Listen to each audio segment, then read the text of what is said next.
Para começar, o presidente Lula autorizou nesta quinta-feira o uso da Lei da Reciprocidade Econômica contra os Estados Unidos.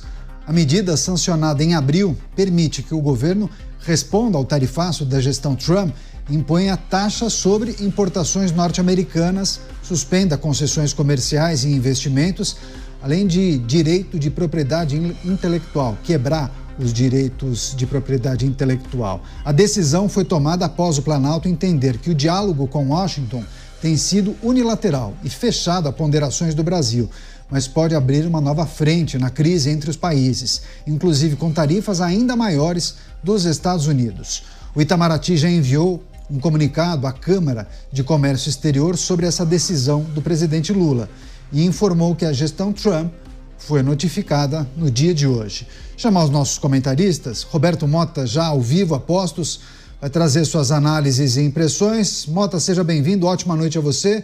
Governo federal autorizando o uso desse dispositivo.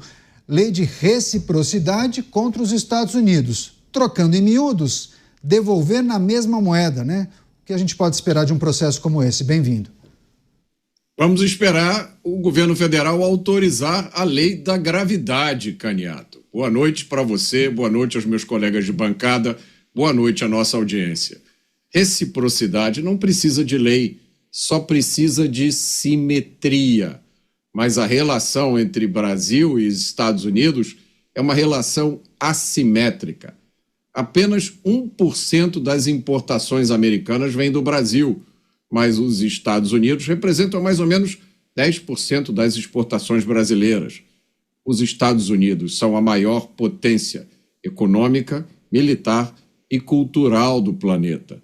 O governo americano tem a capacidade de impor graves sanções ao comércio brasileiro, ao Estado brasileiro e a indivíduos do Brasil. Enquanto a capacidade do governo brasileiro se resume praticamente a produzir bravatas. É difícil acreditar que Donald Trump tenha perdido um minuto de sono por causa dessa tal lei da reciprocidade. O mesmo não se pode dizer de vários integrantes do Estado brasileiro. E vários questionamentos, pessoas que acompanham o noticiário e perguntam, bom, se o Brasil adotar a lei da reciprocidade, devolver na mesma moeda ou tomar medidas que estão contempladas nesse dispositivo, como, por exemplo, Mota, quebrar as patentes dos medicamentos de laboratórios norte-americanos e, para além disso, outras empresas que acabaram criando fórmulas, produtos e que vendem pelo mundo afora. Fico imaginando o governo brasileiro adotando esse dispositivo e quebrando as patentes e as fórmulas desses produtos. Vai ser um recado muito importante para os norte-americanos, mas não acho que isso vai fomentar, vai abrir o diálogo para que os Estados Unidos diminuam as taxas impostas ao Brasil. Talvez isso estique mais a corda e até fomente um movimento dos Estados Unidos no sentido de dobrar, né, a taxação. Poderia colocar em 100%. E aí muita gente diz, bom, mas o presidente brasileiro ou o governo brasileiro está fazendo o seguinte cálculo. Esse movimento de apontar para os Estados Unidos e falar eles são os nossos inimigos, parece que isso tem colado, isso faz bem a ele, mas isso vai ser utilizado em que momento, Mota? Tem a ver com o processo eleitoral? Seria uma cortina de fumaça para outras questões? Enfim, o que é preciso considerar em relação a esse movimento feito pelo governo? Caniato, não é possível se fazer nenhum comentário racional sobre essa estratégia do governo do PT, porque não há nenhuma racionalidade nisso. O que parece que existe é uma aposta. Agora, a gente não tem como saber aposta em quê. O que pode acontecer, que tipo de acontecimento eles esperam que surja, que traga alguma vantagem para quem... Não é nem para quem toma decisões como essa, é o simples fato de veicular a possibilidade, é o simples fato de discursar sobre isso.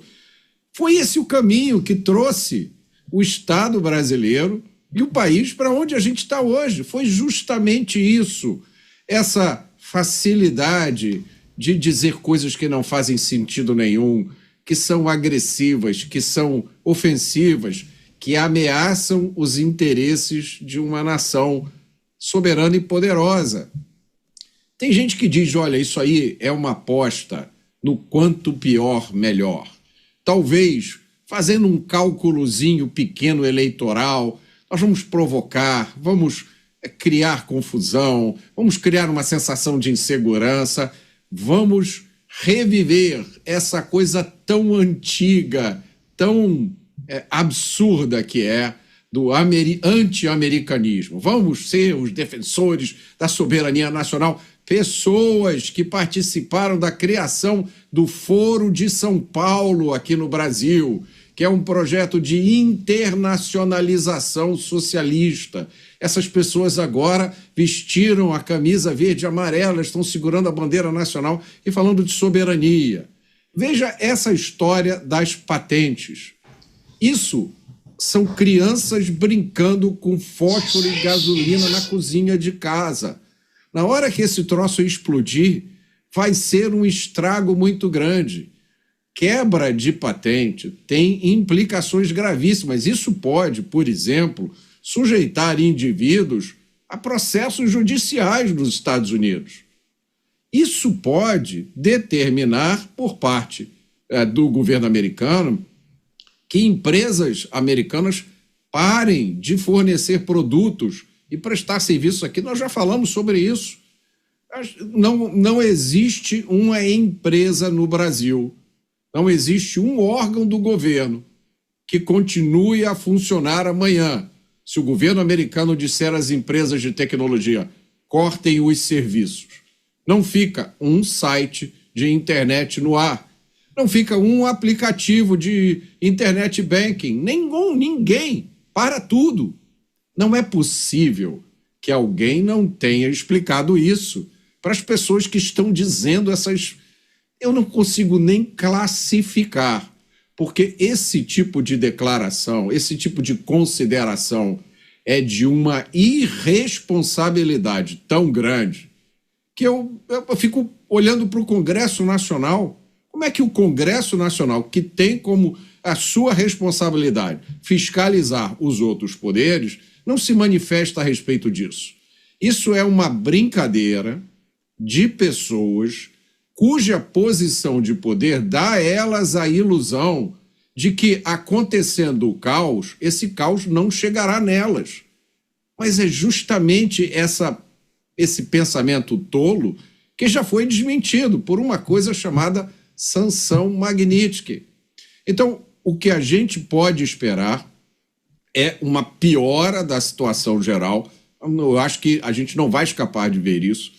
Nos próximos dias, nas próximas semanas, nós estaremos aqui comentando o desenrolar disso, mas é muito importante que as pessoas não esqueçam que no momento em que estadistas deveriam tomar o controle dessa situação e entrar em um diálogo de adultos com os Estados Unidos da América, o que nós estamos vendo, mais uma vez, é um festival de bravatas.